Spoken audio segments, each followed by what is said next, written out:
તો વાતાવરણ અંગે હવામાન વિભાગ દ્વારા આગાહી આપવામાં આવી છે। આગામી 7 દિવસ રાજ્યમાં વરસાદની સંભાવનાઓ છે।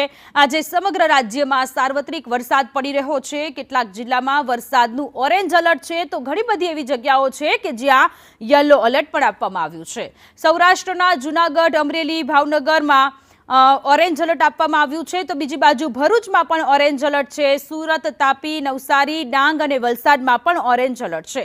દમણ, દાદરાનગરમાં વરસાદનું ઓરેન્જ એલર્ટ આપવામાં આવ્યું છે। રાજ્યના અન્ય જિલ્લાઓમાં મધ્યમ વરસાદનું યલો એલર્ટ આપવામાં આવ્યું છે।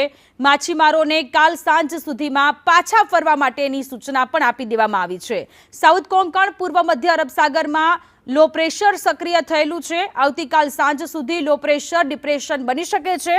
દક્ષિણ ગુજરાત અને દક્ષિણ સૌરાષ્ટ્રમાં ભારે વરસાદની આગાહી કરવામાં આવી છે। અમદાવાદ અને ગાંધીનગરમાં વીજળીના કડાકા ભડાકા સાથે વરસાદ થઈ શકે છે અને આજે પણ ઘણા બધા એવા તાલુકાઓ છે કે જ્યાં વરસાદ પડી રહ્યો છે અને આ વખતે ચોમાસું વહેલું આવી રહ્યું છે। તો વાતાવરણ અંગે હવામાન વિભાગ દ્વારા આગાહી કરવામાં આવી છે। હજુ પણ